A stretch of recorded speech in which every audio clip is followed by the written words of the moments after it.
Let me ask you a question, a survey to all of you. I'm going to give you three options to this question. The question is, do you think the internet has been good for democracy? You can either answer yes, it has, on balance, no, it has not, on balance, or yes and no, it depends, maybe, I'm not quite sure. So those who think the internet has been good for democracy, please raise your hands. All right, that is a fifth or a quarter. Who think it's been bad for democracy? Roughly the same, slightly fewer, and the rest of you are yes and no, we're not sure. I'm ready to be convinced and persuaded by you. Good, thank you. Now, if I'd have asked you this in 2011, which was really the high point, I think, of when people were really optimistic about the internet and democracy, I think 80 or 90% of you would have said it was good. That it's helping, it's throwing down hierarchies, it's allowing people to connect together in a way they couldn't, it's rupturing the corrupt media ecosystem. When we see the Occupy movement and we see the movements in North Africa and the Middle East, and we say, yes, the internet is inherently a democratizing force because it's good for free speech. It's good to allow people to connect up and have a platform. But I think that over the last couple of years, many of us have seen that while some of that's true, there have been other probably unexpected problems with the internet. And I'm going to argue, I'm just going to tell you three stories from a recent book. Is this okay? Does it sound all right? Yeah? Should probably clip it on, shouldn't I? Do you know how to do you fix that for me, please?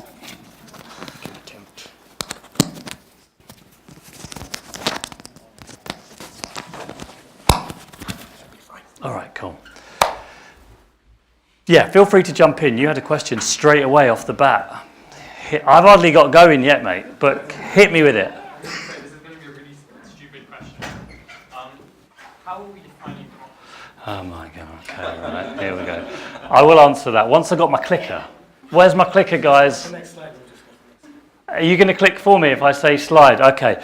The way I define democracy, so the idea of this whole argument that I'm going to put to you that the internet has been undermining democracy is based on a definition of democracy, which is a modern representative democracy in advanced capitalist countries, essentially the system of democracy we have now.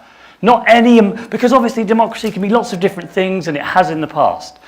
My argument is that the democracy we have at the moment, a relatively pluralistic representative system, works because not just because about free speech, but because there's lots of things that make it work that we sometimes forget about. Elections that we trust.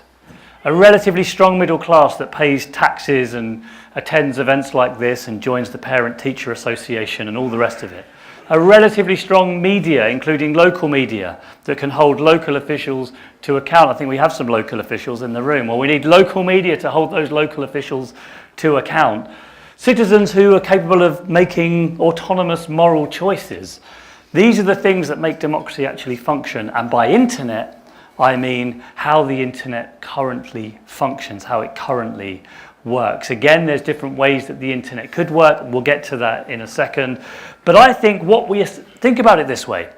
Democracy has barely changed one iota for 100 years in this country. It's really not in any meaningful way. It's not changed at all. Everything else about society has been transformed. Our social lives, our economy, how we connect with each other, how we access information, even how we understand ourselves. That's changed quite a lot. It's changed a lot in the last 20 years, maybe even in the last 5 years. I mean, look outside. We have an army of zombies that walk around looking at their phones. They're banging into things because they can't even look up.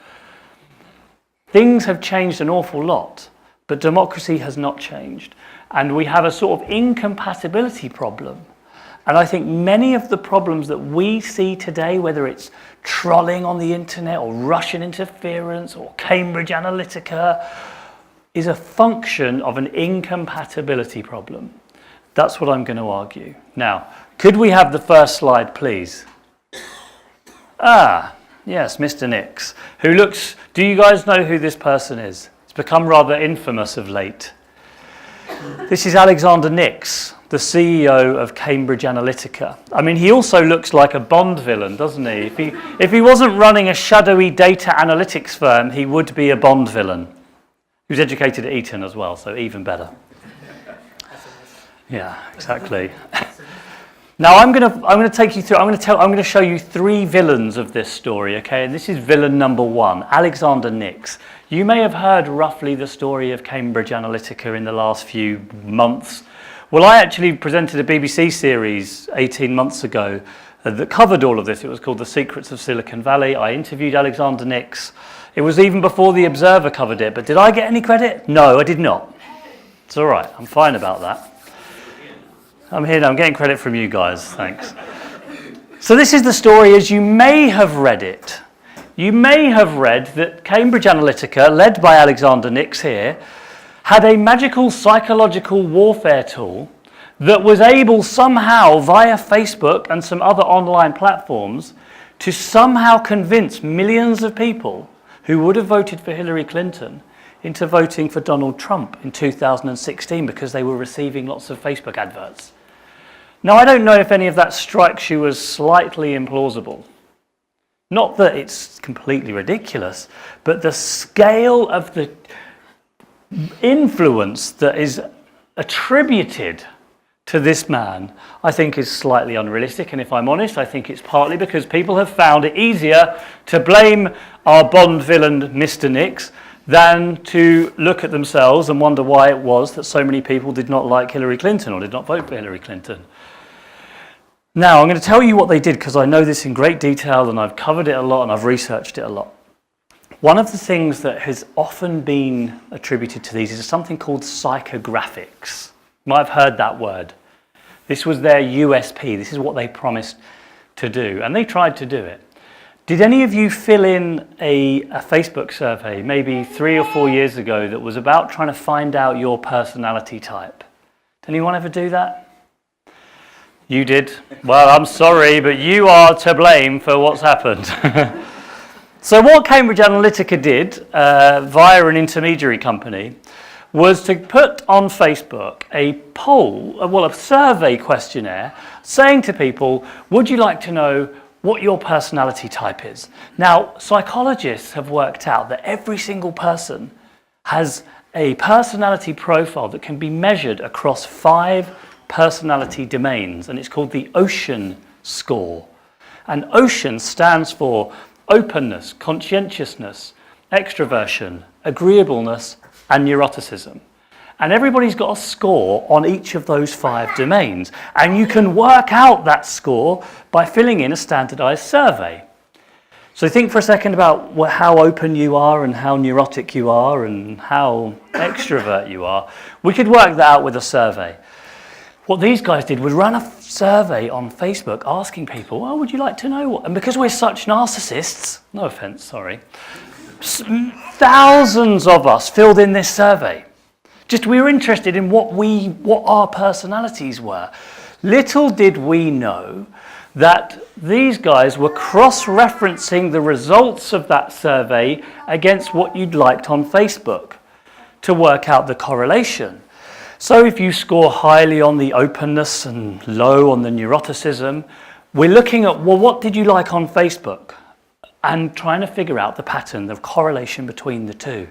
And so many people filled this in that they began to build a model that was able to predict from people's Facebook likes alone the personality profiles of basically every single American. And so people are thinking, whoa, that's pretty heavy. So if you like Arnold Schwarzenegger and you like The Sopranos, but you don't like this band, but you do like Manchester United, blah, blah, blah, blah, blah, times 150, we can work out where you are on those Ocean scores. And the idea is, armed with those Ocean scores, we can give a different type of advert to each person that plays on those personality drivers. So we know that you, sir, are a very neurotic gentleman, because we've got your Ocean score, so we are going to give you an advert about gun control, that you're very worried about gun control, so we're going to make sure that Donald Trump's advert about gun control is not talking about how good it is, but he's kind of playing it down. And you, sir, you score very high on the openness thing, and so we're going to give you a positive message, and so on for every single person in this room. That's the idea. That's what they promised they could do. The problem with all of this is I don't think any of it works. That's problem number one. There's no evidence that it actually works. And I don't think they used it. I don't think they used it for Trump. They thought about using it. They were planning to use it, but they had no evidence that it really worked, so they didn't use it. What they did, and this is worse, what they did was completely ordinary. Every single political party is now doing what these guys are doing, which is to say they purchased or collected data, 5,000 data points on 250 million Americans. Most of it was just bought legally. You can buy this stuff. Your electoral history, what car you own, your mortgage repayment, what magazines you subscribe to, what websites you've been visited. There is a huge industry that just buys and sells all this stuff about all of you. Even more of it in America. They purchased it, profiled each of these 250 million Americans, sat down in San Antonio, Texas. I was there, I interviewed them with the Republican Party, put their data sets next to the Republican Party data sets to try to find out what they called persuadable voters. Who are the people that we think we might be able to persuade to vote Donald Trump? And they found 8 million of them. And they found 8 million of them in 3 states in particular, Michigan, Wisconsin, and Pennsylvania. And they said to Trump, we've looked at the data, we've run the numbers, we think we can win those 3 states. We have enough persuadable voters, and we want to bombard them with messages. And that's what they did. They shifted all of their, a lot of their budget into those 3 states, and they won each of those 3 states by less than 1 percentage point. They won Michigan by 20,000 votes. If Clinton had have won those states, the election would have gone her way. So I think they were very, very important. I just think what they did is pretty industry standard. Everyone's doing this now, everybody. And I want some of you to think about this. When we're worried about Trump cheated and Cambridge Analytica were doing X, Y, and Z, I think that's the wrong way to think about this. I want you to consider, how do we run an election properly when everybody receives a different message to everybody else? When in fact, think back to my first election was 1997. Tony Blair, things can only get better. That was the big thing at the time. Some of you will remember that one.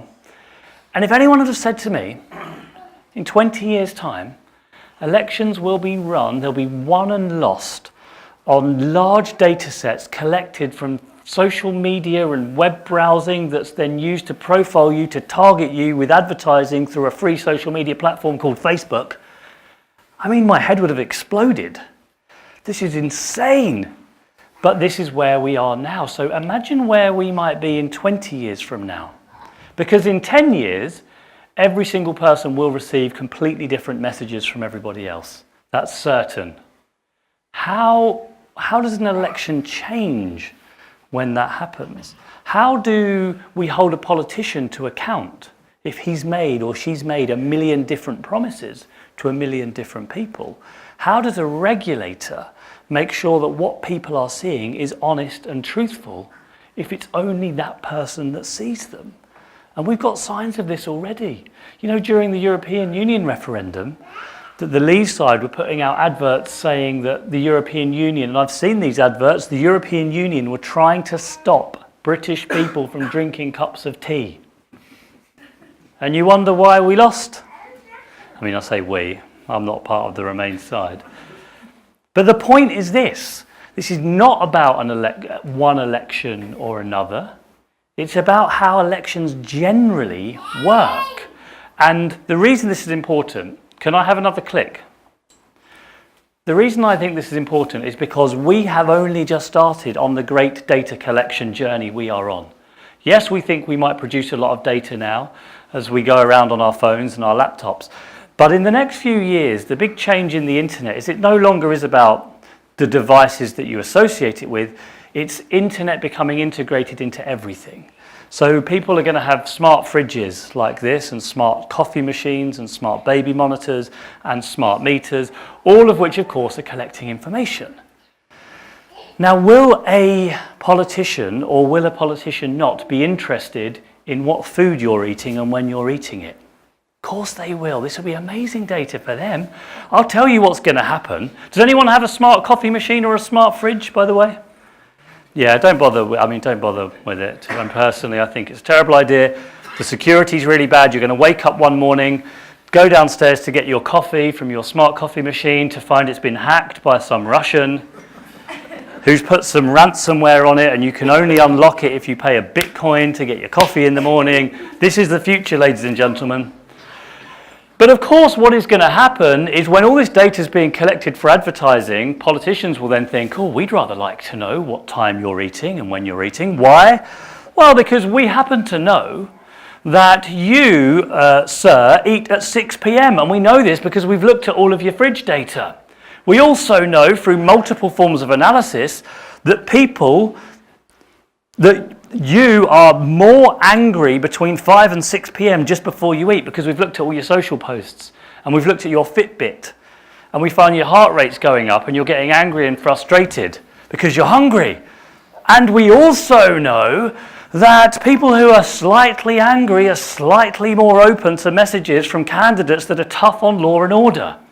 So what's going to happen? 5:30 p.m, you open your fridge and a hologram of Jacob Rees-Mogg pops up messaging you with something about something that happened to you earlier that day. This might sound absurd, but like I said, if you'd have told me 20 years ago during that Tony Blair election what's happening now, I would have thought that was absurd. This is the future of elections. What we have to work out is how can we run these elections so they still are legitimate, so people trust them, people believe in the results. One of the problems at the moment, because this is all still such a wild west, is every single time there is a close result, the other side, the losing side, will always say that the winning side cheated. And had the result of the Brexit thing gone the other way, had the Trump result gone the other way, the other side would have said, Trump would have said, Clinton cheated, she was using personalised adverts, she was collecting all of your data, she was firing adverts at you that the regulators can't see. So part of this is about the legitimacy of elections. This is the challenge we face. This is what this book is about. I've written 3 books. This is what the most recent one, this is what it is all about. It's that incompatibility between how we do elections now, how we run our elections now, and how the internet is currently developing. If that's bogeyman number 1, can I click it here for bogeyman number 2? Oh, you probably all know this. Nice gentleman. I know you do, Mick Dodd. This is Tommy Robinson, former leader, founder of the English Defence League. You're all probably seen him around, and yeah. So I don't need to go into too much of what he thinks. I know him really well. I've spent a lot of time with him for my second book that I thought I brought a copy with me, but I seem to have left it at home. I shadowed him for several weeks and months in 2016 and 2017. I know how he operates. And I want to say something about fake news, because obviously fake news is sort of part of the modus operandi of people like Tommy Robinson. The assumption is that people like Tommy Robinson just surround themselves purely with fake news, with lies, with misinformation. And that's what drives a kind of irrational hatred and anger. And I think the truth is slightly more subtle and slightly more difficult to deal with than that. Now, Tommy Robinson, this is an old screen grab. If you can just make it out, I can tell you that he has a huge network of people. You probably know that already. And on Twitter here, he was following around 10,000 people, which meant that he could message privately with 10,000 people. If you follow someone and they follow you, you can message each other privately. And every single day when I was with him, he would always be on this device, like most people are, constantly. And he'd always be getting messages from these people that he can communicate with. And every single day, he would receive dozens of news stories sent to him from around the world which seem to corroborate the Tommy Robinson worldview. And the Tommy Robinson worldview is that Islam and the West are incompatible. It's that liberals know this to be true, but they're scared and they're pathetic and they're weak and they're cowards. And if you ever try to say the truth about this, you'll be screamed at as a racist to be silenced. That's basically what he believes. Every single day, therefore, he would receive dozens of messages that would seemingly corroborate that worldview. He would take them from all over the world. Some of them are just lies. Some of them are made up stuff. Some of the sorts of things that Miqdad shows us all the time in the news. But some of them are not.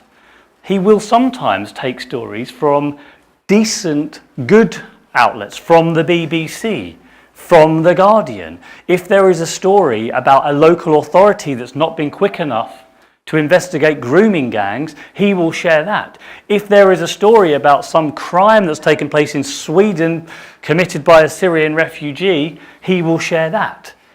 And the problem is this: it is possible now online, far easier than it ever was, to create a coherent but ultimately very misleading view of the world based on a series of cherry-picked true stories.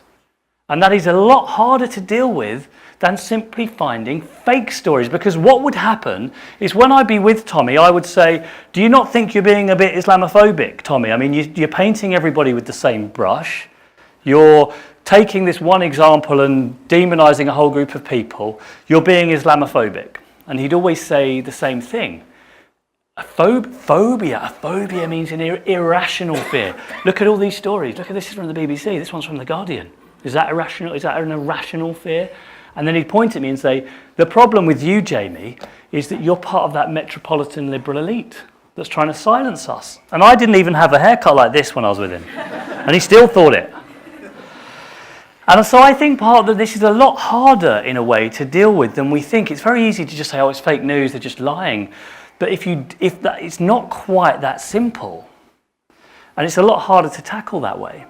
And I think we are all, in a small way, guilty of doing the same thing, i.e. finding things that we agree with, corroborating our worldview. Sometimes people say that we're stuck in our own echo chambers, in our filter bubbles, surrounding ourselves with the same things all the time. It's not quite that simple, because when I go online, I don't feel like I am surrounded by the people that I agree with. I go online and I think everyone out there is crazy. There's these crazy people everywhere with ideas that I fundamentally disagree with. The problem is, I don't really engage anymore with people I disagree with because there's so much information out there and it's coming at me so quickly that I can't engage properly with information. This is, I think, a more fundamental problem that all of us are suffering.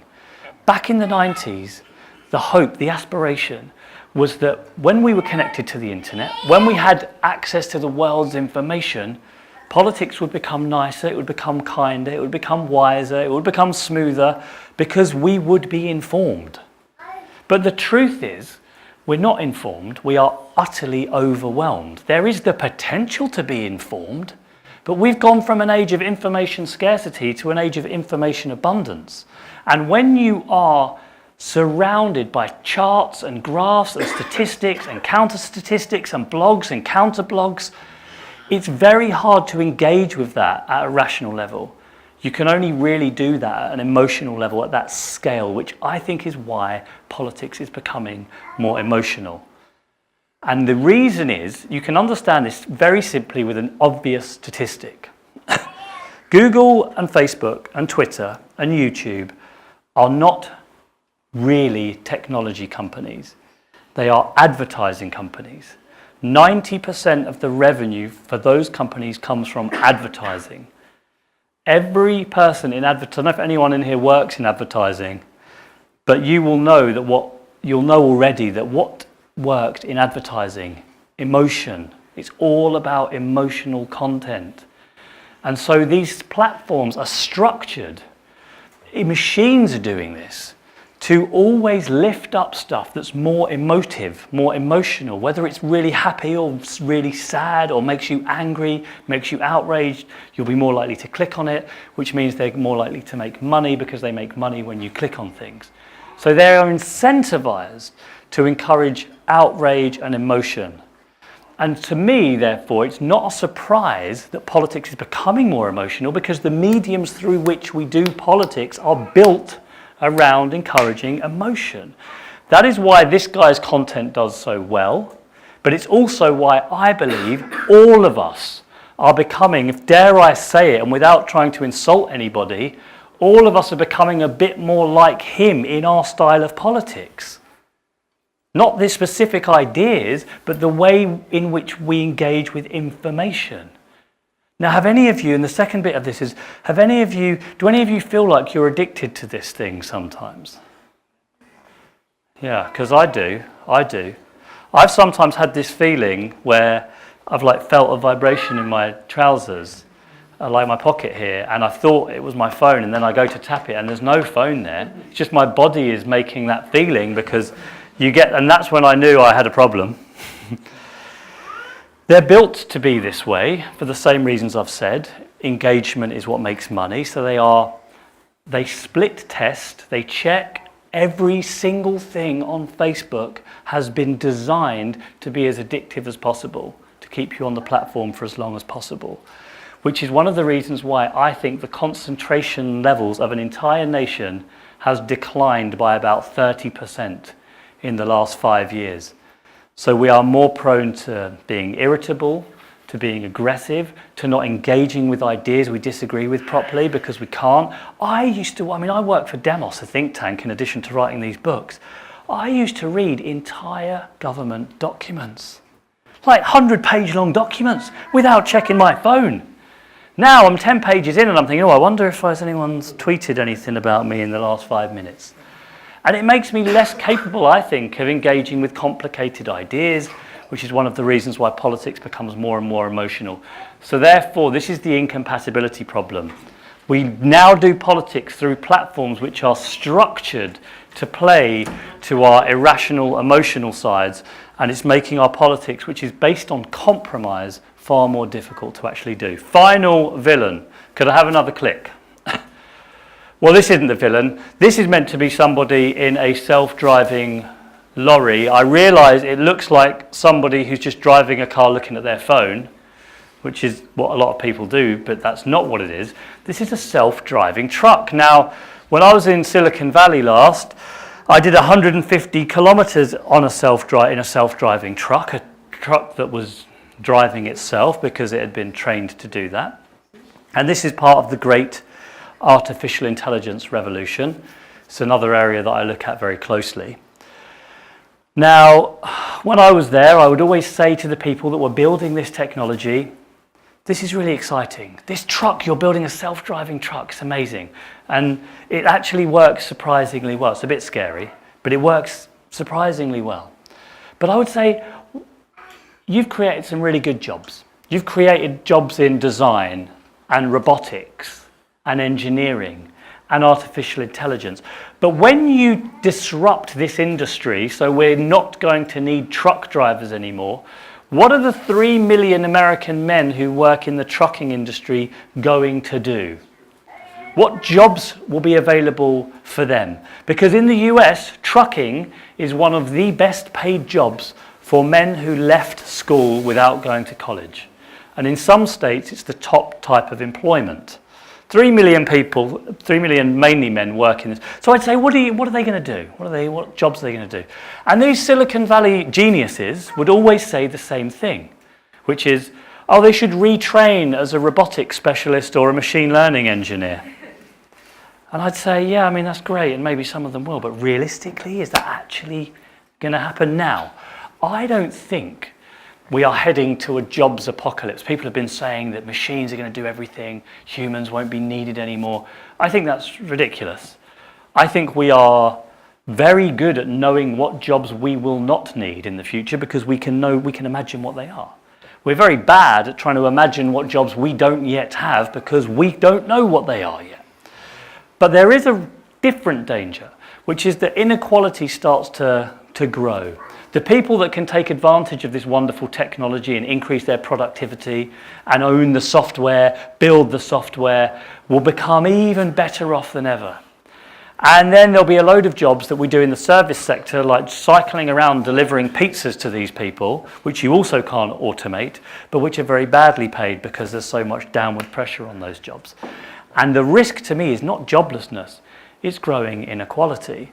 And I'm just going to show you a quote quickly. Could you hit the next slide? Yes. You can all see that okay? Just quickly read that couple of paragraphs, which I think is actually fairly insightful, fairly interesting, that machines are going to take more of the simpler tasks. Technology advances very quickly, it creates all these problems, dependency, psychological techniques like Cambridge Analytica, privacy invasion. This is not something that's written in today's edition of The Guardian, ladies and gentlemen. This is written by, next click please, Miqdad, this gentleman, my third villain of the piece, which some of you may recognise as Ted Kaczynski, the Unabomber, who is the last of the neo-Luddites who in the 90s killed 3 people with a series of letter bombs. Some of you may have seen the Netflix series about this, and injured many more. He believed that technology was destroying society and the only way to stop it was to start smashing it up and destroying it. Weirdly interesting, his manifesto, even though it's 20 years old, it's actually full of some quite fascinating insights. Now, my worry is on the current trajectory, we get more people like this turning up again because people begin to see that technology is not helping them. I think we see signs of it already. We see little signs of it, little glimpses of this happening. Does anyone believe that Parisian taxi drivers are just going to stand by and let their jobs disappear? Have you seen what those people are like? I mean, they smash Ubers up. Goodness knows what they'll do with self-driving cars arrive. This is what will happen. Next slide, please, Mick. This is what will happen. This is a self-driving car that has basically been immobilized because somebody's just spray painted a stop sign all the way around it.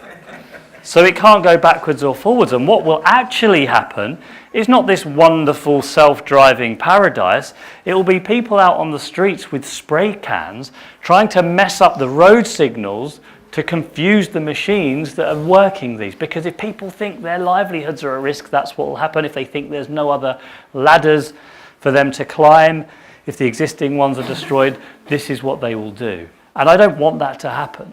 But that is what will happen on the current trajectory. And again, that is bad for democracy. We lose all the progress that we could make. Our middle class declines. Our middle class is what pays the taxes. Our middle class is who votes. Our middle class is who buys the newspapers.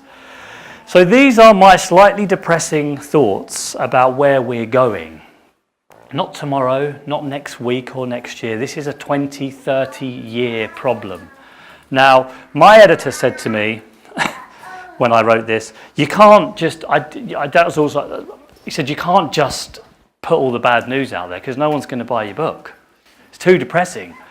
So he said, you've got to say how we're going to save it. So I was like, okay. So he said, just go away and come up with 20 ideas about how we save it. And I said, okay, I'll do it. So I got 20 ideas. I'm not going to go through them all. I'm going to go through 2. I'm just going to say 2 really briefly. Number 1, ironically, the Alexander Nix and Cambridge Analytica, that first story I told you about, the one that has really got people interested in all of this, it's actually relatively simple to solve. I think it's one of the easiest problems to solve. We just have to make sure all the adverts we see, all the political adverts that are seen online are published. They're transparent, so everyone else gets to see them. We know who's being targeted. We know what messages they're getting, so we can hold people to account that way. That's not that hard. That's bringing old rules up to the current way technology works. We haven't done it yet. I think we'll do it in the next 2 years, and we need to.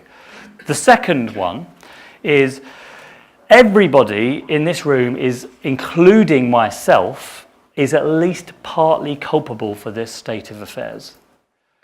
Yes, we are all feeding these systems.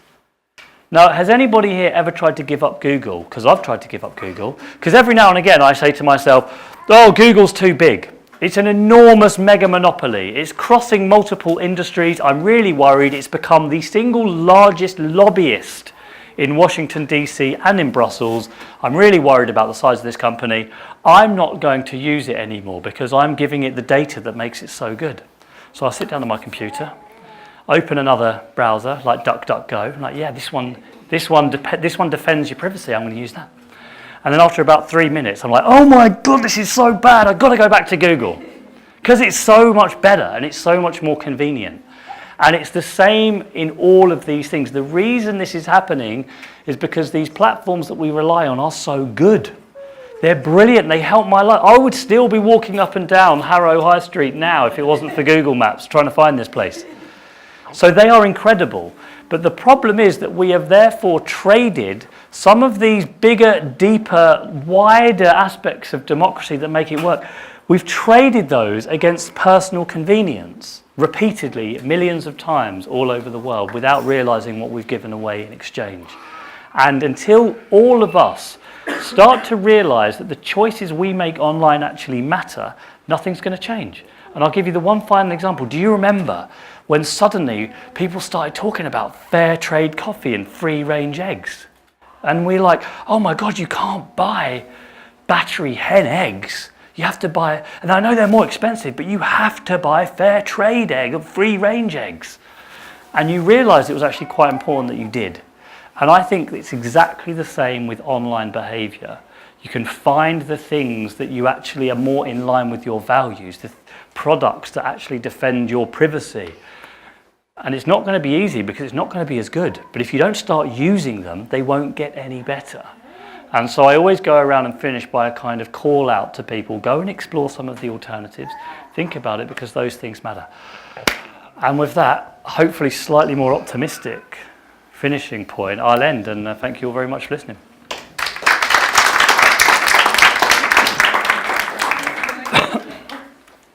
We have time for questions. Thank you very much. Very simple question. Does using VPN help with protecting our privacy at all? Yeah, it does, I think, actually. You know, my first book was The Dark Net, which runs on a type of VPN called Tor, which is an anonymous web. I'm not suggesting you download Tor and start going onto the dark net. But VPNs are one way which makes it slightly harder for companies to know what your web browsing behavior actually is. But it's not, I mean, an easier way is probably just downloading ad blockers, because at the core of this business model is advertising revenue. And if you just download ad blockers, that's probably better than using a VPN. So yeah, there's actually quite a lot of things you can do, but VPN's definitely one of them. VPNs, if you're a proper activist, can be not that secure, because if you're using a VPN, and do you guys know what a VPN is? It's one of those ones that browser that you can route your traffic via another web browser, basically. The problem with that is if you're really nervous and paranoid, like if you're in Russia and you're worried about what the state's doing, and you use a VPN, the Russian government will just go to the VPN provider and say, give us all the traffic for that person, and then it's pointless. But if it's because you're more worried about people tracking you here and adverts tracking you or hackers tracking you, it can be worthwhile. There's a lot of free ones as well.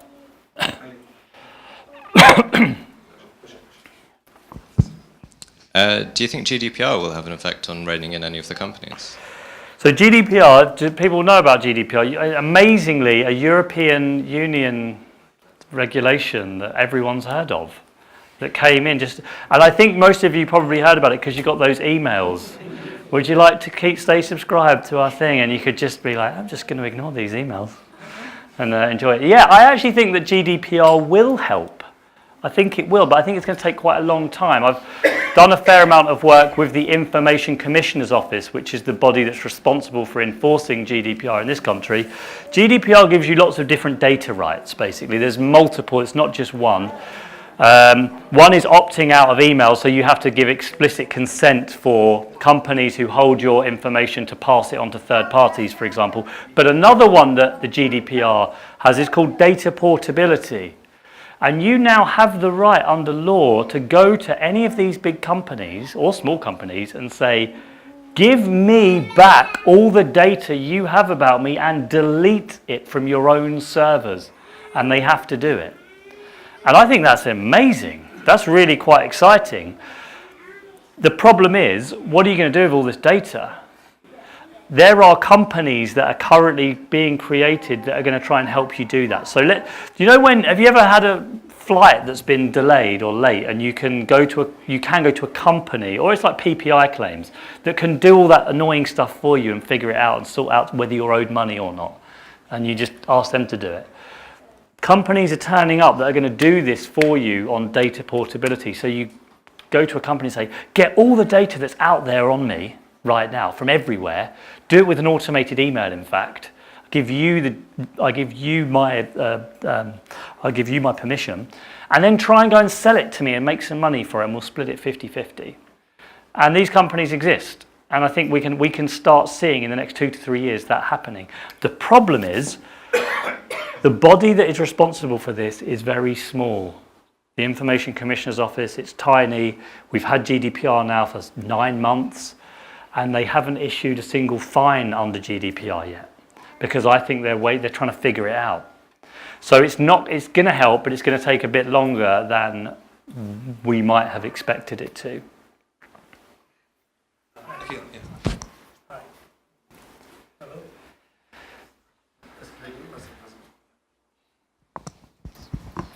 All right, okay. Well, thank you for a very interesting talk, protocol. You put a spin on the smart devices, for example, the fridge and the coffee machine. I mean, the other positive end I would see is that the fridge might say you've already had your calories for the day and you've already had 1 cup of coffee, your caffeine, yeah. So yes, you can put a bad spin on it. It's going to be lectured to by your fridge. Oh, I'm made feel guilty. Guidance. But obviously, if it's been hacked by the Russians, you can take an attempt to hack back, right? Thank you. It's not to say there's not benefits of these devices, because I think people will find them very convenient. They'll be able to automatically reorder your shopping when they see things are running low. More importantly, they will be able to reorder parts if parts of the device aren't working well. And I don't think that's necessarily a problem, but my fear is that it will become interwoven into the model of advertising and politics and influence and manipulation. Well, you say that only if you allow it to, but the way that this thing works is that it kind of it just sort of gradually seeps in to all the aspects of your daily life. I mean, you'd have said the same thing about Facebook. Oh, it'll only be a problem if you allow it to, but everyone allows it to because no one reads terms and conditions. If you don't click agree to terms and conditions, you're not allowed to use the devices. So if you're going to have the devices, you have to sign a software license agreement with a company that can keep just doing what they want with your data. And if you say, I'm not giving it back, I'm not giving you the data, they'll say, well, unfortunately, we can't update the software, so your smart fridge isn't going to work properly anymore. So this is why GDPR it's going to take a while, but I think with these smart devices, hopefully it means that people will have a bit more of a chance to do that. But at the moment, I'm worried because I've seen what's happened over the last 5 years or so. You've also got to wonder about the prospects of, does anyone get a smart home personal assistant over Christmas? Because I know a lot of people were given Alexas and Dots and all the rest of it. And my worry about them, I mean, there's lots of worries about them, and they will be convenient as well. But consider the following question. If you say to Alexa, tell me what the news is today. Well, what news? Is it going to be good news that Mick Dard's verified and made sure is accurate and truthful? Or is it going to be the news that Amazon has decided, because of some commercial relationship that it's got, that it's the news that it thinks it could make the most money out of? And how will you know? And the more we give over to voice technology, the more power, I think, goes to the companies that decide what you receive. So it starts off with Alexa, give me the news. and it ends up with, Alexa, who should I vote for? Which I can imagine being advise me how I should vote. And this will be 5 or 10 years away. And that, again, is one of those subtle things that can creep in, and in 20 years' time will seem very normal. But if you were to tell us now that that would happen, we'd say it's terrible.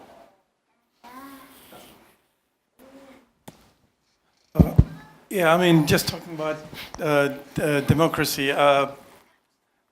If you look, like you said, is internet influencing the democracy? But if you look at the past, most of the news used to come to the media or to normal papers, yeah. Yep. And that would be their main source of information. And even the last 15 years, it's been TV.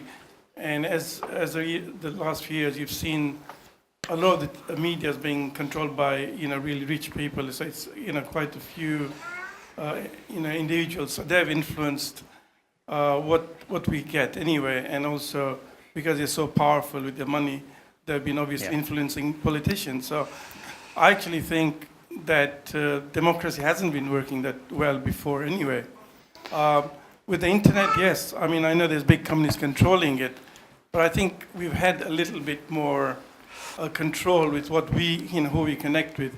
Again, obviously, there's this issue with being in a bubble as well. When you look at Facebook or whatever. Yeah. So I don't necessarily think that the internet has taken away democracy. But you see, what you're doing there, I think, is talking again about democracy as just being about access to information. And I agree with you. It's democratized in that sense. We can access more information than ever before, and we don't just have to read whatever the big newspapers are telling us or whatever the television programs are telling us. I agree. However, there's a couple of problems with that. And again, I don't want to see the past in rose-tinted glasses, because I think there's lots of problems with the way democracy used to work. The problem is that there's still bias in the news, but at the least with old newspapers, you kind of knew what they were. You knew that the Daily Mail or the Daily Telegraph or the Guardian or whatever had its certain editorial biases. And I think increasingly it's a bit harder to work out what those biases are. When it comes to someone like Tommy Robinson, the difference again is at least when you have a newspaper, you're able to read lots of different types of news stories. People like Tommy Robinson and the rest surround themselves with nothing but the same subject over and over and over again for years, which is why I think politics is becoming not only more emotional, but people are dividing themselves into smaller and smaller tribes of groups who detest each other and fight with each other. Politics is clearly getting more emotional in that sense, and so maybe news has been democratized, but it hasn't stopped us from still feeding our same. And I think it's supercharged and turbocharged our ability to tailor our news consumption to what we already believed in the first place.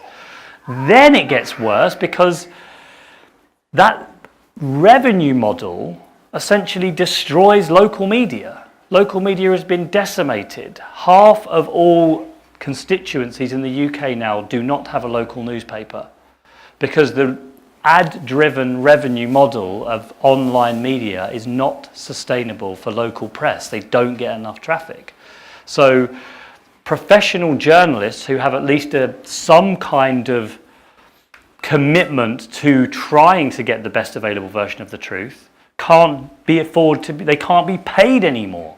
So even if you disagreed with some of them, at least you had journalists out there that were checking things, and increasingly you don't. I mean, I think that The Guardian and others who are doing, asking for money on subscription is actually quite a good thing. And that's probably the model. And in the book, I say we have to buy them. We have to support those online revenue models. We have to support the subscription models, because otherwise we won't have a media at all. And then what are we left with? A load of ridiculous fake news sites that are pumping out absolute rubbish. So this isn't to say things were perfect. And in some senses, it's just a modern version of an old problem. But I think it's a slightly different shape, and ultimately I think it's worse. And one piece of evidence, sorry, and I'm going to stop, is The Economist measures the health of democracies around the world, a democracy index, it runs it every year. The world has been getting less democratic for the last 5 years or so. On the various scores that you look at all around the world, the world has been getting less democratic. And I think that is a result of how the internet's changed society. Okay, just one quick point. I mean, what I see in the recent years, I think still the major information is from TV media, and my frustration at the moment is so, like it's not split. It's all like right-wing media and completely, giving a completely different story from what's happening. So I actually think democracy at the moment, just because that's where that's a worry to me. I think some internet may help a bit there. I think it could. I think some people have worked out ways of doing it really well, but when I look at the tone, the style, the narrative of how politics is going in this country at the moment, I cannot say it's better than it was 5 years ago. I really, really can't. So you mentioned that everyone is getting different messages because of the way that Facebook marketing and everything works. And the way I see it, especially with the Brexit vote and the things in the US, is everyone's unhappy because no one's getting what they want. So you're saying on the one hand, there's less accountability, but on the other hand, no one's happy. Brexiteers are not happy, Remainers are not happy, and people have lost trust in politics. What then happens to democracy itself and the way that politics functions? Well, this is quite a fundamental question and a really difficult one. And I think, to me, part of the problem is our lives. Okay, put your hands up if you remember, because you might not so, you might be too young. Am I allowed to ask how old you are? How old are you? 30. Okay. You might just remember going to a pharmacy to get photographs developed. People remember that? Right, your father's a pharmacist. Oh, well, there you go. He still has the photo. Right, there you go. So okay. So we used to go to Boots or wherever, and we used to pay £3.50 or whatever, £4.99 to get our 21 photos developed, and we'd have to wait a week, and then we'd get our photos, and loads of them were rubbish photos because they were overexposed or they were underexposed, and there was nothing you could do about it. The way I see it is that democracy is still basically that. It hasn't changed, but democracy is still going to Boots to get your photos developed. You can't really get what you want. You might get it if you're lucky. You have to wait. It's slow. It doesn't work. You might get one or two. But as consumers now, we don't go to Boots and wait a week to get our 21 photos developed. We get everything done immediately as we want it, straight away, for free. And I think there's a growing disconnect between our expectations as consumers, where we get everything, it's as we want, it's tailored to us, it's personalised, and politics, which is slow, it's gradual, you don't get what you want, which is why everybody says, why don't these politicians just sort out Brexit? If I hear one more person on radio saying, why don't they just get on with it? Get on with what? They don't know what to do. But it seems like that when everything we do as citizens now, when we can order anything we want, as we want, delivered to our house through Deliveroo or Amazon or whatever, seems so out of sync. And I think that is a big fundamental problem for politics now, that it's completely out of sync with the norms of the day, whereas how politics works now, 50 years ago, that was how everything worked. You couldn't get what you wanted. Your lives as consumers were slow and tedious and full of compromise. Politics, I think, has to work out ways of being more in tune with today's norms. And I don't know that I have the answers for that. I just think that's what it has to do. Otherwise, people, especially younger people, who think going to Boots to get photos developed is mad, why would you ever do that? They will find politics ridiculous. You get everything you want delivered to your house, and you're telling me I get to vote once every 5 years, and my person's never going to win anyway because I live in a seat which is strongly Tory or strongly Labour. It is ridiculous. So we have to work out ways to reform this. I don't have the answers for that. I hope it's not more referendums, but I think we have to do something. Yeah. Good. Thank you very much. I don't think it's working. Is it working? You could just shout. Thank you for your talk. I think the main thing I've realised is the power of big advertisers and the companies that can afford all those advertisements. And I think my issue with more things being more smart is actually that kind of targeting from those companies. And it's often the case, I'm a nutritionist, and often the case, the companies that can afford that are often the companies that are not going to nudge you to be healthier. In fact, the other way round, because that's what makes their profit. So, I think it's just made me realise that advertisement companies that can afford it is really the biggest issue here. Do you say you're a nutritionist? Yes. Yeah. So I think they're sort of going back to the smart fridge, and maybe you two need to have a conversation afterwards about the smart fridge helping you. Yeah, that assumes that the people that might be working there have your best interest at heart, rather than trying to get you to consume as much stuff as humanly possible, which is, given that the model at the moment is, this is all happening in a period of sort of hyper-consumerism anyway, you've got to assume that that's what's going to happen. It's all going to be about... Yeah. One of the big developments in advertising in the next 5 years is going to be automatically generated content, so machines that automatically create the adverts based on what they think will work for you. And I can very well imagine that you could begin to see patterns in a person's behaviour that might be associated with a mental health problem or something, and the machine that doesn't really care about this works out just the right time to pinpoint you with an advert for these absurd weight loss things that are going around Instagram at the moment, everyone seems to be doing. Just at the point when you're feeling low and you're feeling down and you're most likely to want to buy that, and you're going to get, and it's not, no one's going to be necessarily sitting there doing it. A machine will generate it automatically because it's effective. And that's why this sort of unregulated advertising like this could be really quite detrimental. I'm worried more about the politics stuff and what it does to people's sense of free will and sense of self and sense of autonomy, which is I think that's another big problem. And I think my worry is advertisement and how it's targeting people, particularly when it comes to children, and how that develops their habits so early and that influence that it has. It might be not your area, but it's like, how could you, what should we do? How do you limit this? Well, this is why I said the internet's killing democracy, because I'm worried that there's not a simple, easy answer to this. We have already forced, for example, Instagram influencers, when they advertise stuff, have to write hashtag advert and stuff. But is that really? You know what? The weird thing is nowadays, I am so out. There's these people that have got millions of followers that are so influential. I've never even heard of these people. I never thought it was going to happen to me, but I am out of the loop. And because they're based all over the world, the regulations that we might pass in this country can just be ignored by someone in another country. In the end, I think the big problem is that I know this is a very easy thing to say, the advertising revenue model drives it underneath it all. So when you download an ad blocker or use a VPN, in a small way you're undermining that economic incentive for people to just be clicking on stuff all the time and selling you stuff online all the time, because there's just not as much of a business there anymore.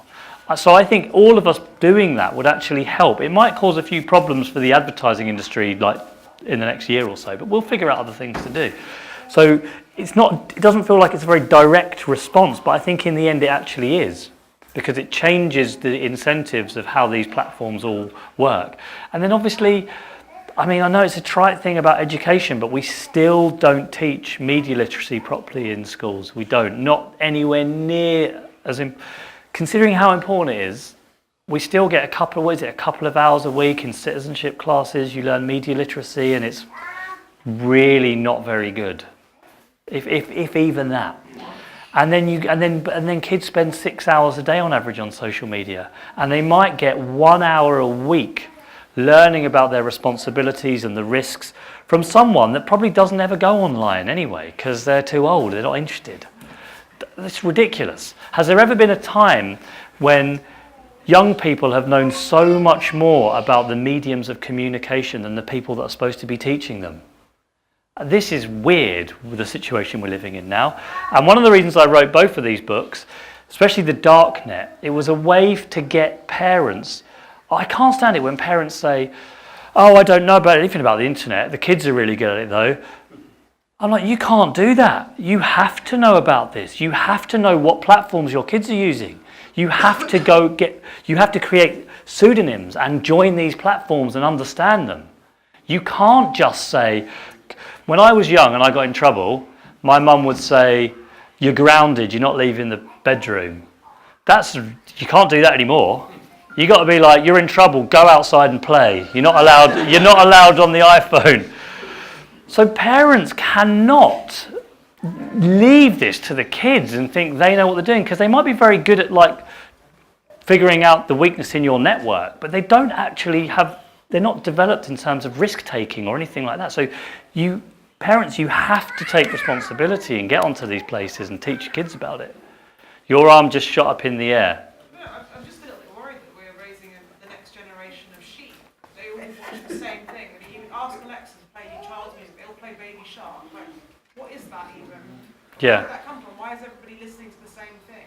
Buying the same thing? Everyone likes the same thing. It's all about reviews, likes, fashions, and it's not even about thinking anymore. There's no logic to it. It's all There might be a logic brainless. that you don't know. There might be stuff. There's probably I used to sit and watch the same television programs that my friends watched, and we'd go and talk about them. So there's probably things going on there, but that's why I think getting in there and really listening to it, understanding it's important. But I do also agree.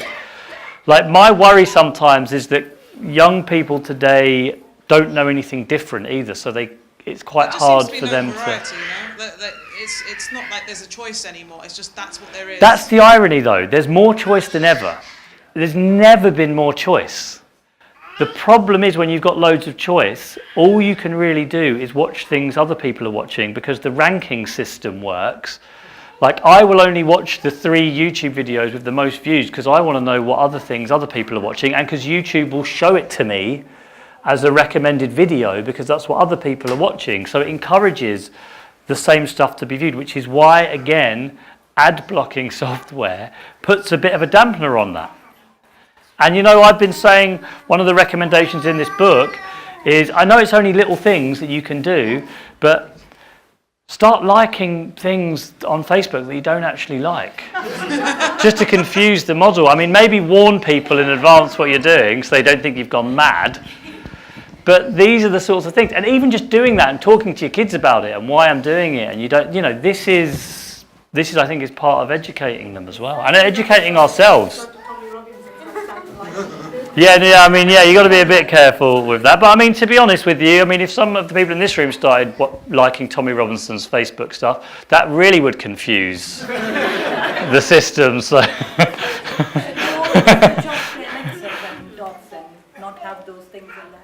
Well, I mean, a lot of it's about skeptical. It's like I will use different platforms, but I will download ad blocking software as well, or use it in certain ways. I think it's just about using it consciously, understanding what it is that you're actually doing, and sometimes using Google, sometimes using another one, sometimes using a VPN, sometimes not, sometimes mixing it up and not ever relying too much or thinking just because Alexa has given me this news feed, it doesn't mean it's the right one. My turn. Okay, please. I've been waiting for 5 minutes. I want to show you something. Oh God, here we go. Listen, just tell them that. How many ads have I blocked and how much data have I saved? Saved 2.9 gigabytes of data. And he's blocked 27,000 adverts. What site is going to? Please listen. Tell them. Okay, I'm one of the first person who knew Jawad Khaki, and we were the first people to have internet, and I've always used Opera, and this is what you have to download, all of you. So yes. Right, Opera on mobile. Yeah. And it blocks ads. Yeah. Well, there's lots of them, and that's a really good one. That's the best one. Yeah. Yeah, here's proof. And this was just reviewed last month. So, you know what? I don't like them telling me that if I've been to Auto Trader, that the next time I go to The Guardian, they're going to sell me a car. One thing that you mic drop, one thing that you can do, if you like being followed, I've got this idea, right? You get followed around by adverts, things that you've looked at. I think everyone should do this. Everyone should do this. However, what you could also do, imagine you like a really nice piece of artwork, a really beautiful piece of, let's say, Quranic calligraphy, or one of those nice pictures of the beautiful Arabic language. You could go and look at a painting like that, go as if you're about to buy it, and then don't buy it. And then for the next week, that beautiful thing is going to follow you around the internet, and you can look at that, and it will really cheer you up. We've got, there are about 3 or 4 other people who wanted to ask questions. We kind of are really running out of time. So if I can ask, if you're around for a few more minutes afterwards, that people can come and ask you directly. Oh yes, that would be okay. Is that okay for the 3 or 4 who have? We've gone an hour and 15. I think. I could answer a couple more questions. If it's okay. Sorry, one more question? If you want a couple more questions. How about everyone asks their questions, then I'll try and answer them all together so I don't ramble for ages. Last 3 questions quickly. Okay. Iqbal Uncle, Mohammed. I'll write this down so I don't miss it. So, Jamie, I was going to say what you said last, that perhaps this understanding of what the internet can do may encourage people to develop sophisticated strategies of giving them the wrong information. So, for example, I never drink, and if I then start visiting drink sites and this and that, it might give a profile to them of me, which is completely... So do you think that's going to happen more and more as people become more aware? Okay, I'll answer that one in a second. Tommy Robinson recently published on his Facebook, he said, my page has more views than the Conservative Party page and the Labour Party page. My point is, why do you think the right and the populists seem to really excel in using social media, and the conventional parties like the Labour and Conservatives, they are not? Yeah. They're not catching up. The populists seem to really excel in using social media, and their messages, the number of clicks they are getting, they seem to be in the millions within minutes and hours. And why the conventional party is not catching up in the social media arena? Yeah, okay. Any more? Last one. Yeah, I mean this as a compliment. This has been a really depressing conversation so far. So I was going to ask you if you could share some of the other tips from your book, but I'll just buy your book and read it, which might be better for you. But realistically, how hopeful are you for the future? Okay, cool, thanks. Okay. Oh, right, yes. And the media has always been fooling the masses from time immemorial. So what's new? I'm sorry, I can't answer what's new at 2 minutes to 10. But I think some things are new. I think I'll start with that one. I think in a sense, some of this is definitely very old problems with new technology. But that's still a good reason to be alert to the new forms in which old problems are occurring. So we've always been confirmation-seeking beings. We've always clustered together in tribes. We've always argued about politics. We've always done a lot of these things. I think that they are just, at the moment, some of our weaknesses are being turbocharged at an industrial scale and monetized by companies that are based in another country. So it's not new, but there's bits of it that is new. As for the tips, yes, in fact, I have brought like 3 or 4 copies of my book. Well, I did it because I've been because I'm going to foist these on you. I'm sure you'll get adverts for this when you go back home on Facebook. But because sometimes people like to get one from the author when they're there. So I brought a couple with me just in case you were interested, where you can get all 20 of those tips. I am way more optimistic now than I was when I started writing this book. Because when I started writing this book, it was before the Cambridge Analytica story really took off. I mean, I have a whole chapter on Cambridge Analytica and how it worked and why, but not many people were talking about it when I was writing it. Suddenly then the Observer did a load of things, everyone starts talking about this, Facebook's stock price collapses, loads of people are getting worried about technology, Instagrammers are now talking about how they're depressed all the time because they're always thinking about their body image and how they look to others. I would hate to be 16 years old now, by the way.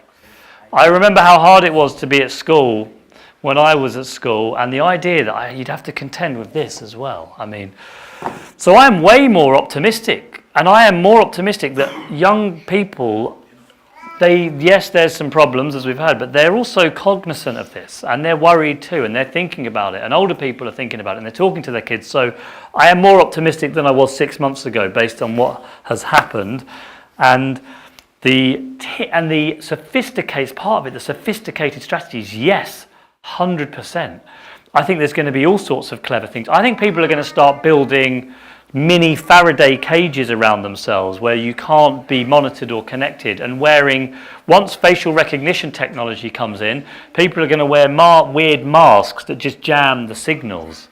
And the stuff I've said about clicking things to confuse the model, so you click a beer shop or a beer company, I hope we'll all do that, but we could also automate that. So a bot could do it and click thousands and millions of these things to confuse the models, which would also work pretty well, wouldn't it? And one thing I was thinking, you know that some of these adverts, they cost a lot of money.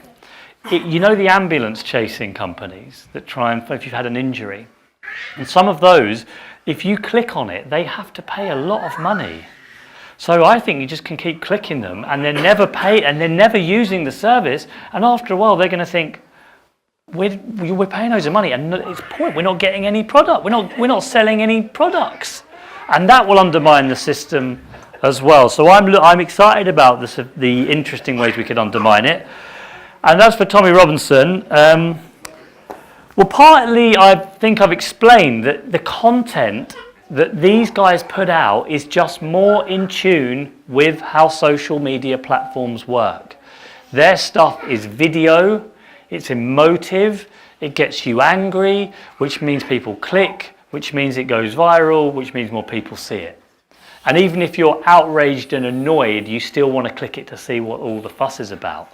So their content, by definition almost, is just better for the platform in a way that I don't think it was 10 years ago. And the second part of this is because all of them, every single far-right group, pretty much in the world, and far left to some extent, were early adopters of social media. They picked it up before anybody. Why? Because they think the mainstream media ignores them. They think they're treated unfairly. And they think that the mainstream media is a liberal conspiracy. And so they were quick to see that the internet was a way of getting around that. It was democratizing for the good reasons that you've said, but it meant at last we don't have to go through these liberal editors that have all been educated at Oxford. We go straight to the people. And so Tommy Robinson and the EDL, people misunderstand the EDL. They think the EDL was a street-based movement, and it wasn't. It was a Facebook movement. Everything was about Facebook. They just had a small number that would go offline every week and do a demo. But 95% of their activity was Facebook. So in 2011, they had really figured out, it was really 2009, they had really figured out Facebook is for us to create a social movement. And the Labour Party was nowhere. For a long time, the British National Party had easily the best website in British politics. The first political website in the US was in the 1980s. It was a neo-Nazi group called Stormfront. They knew that this was a way to get to people. So they picked it up early because they're outsiders, and the internet was an outsider technology, which means all the next technologies that will turn up in the next 10 years, virtual reality, augmented reality, I am telling you, those guys are going to be early adopters again. So this is almost like the logic of how these systems work. That, I think, is why they've been so good at it. All right, thanks very much.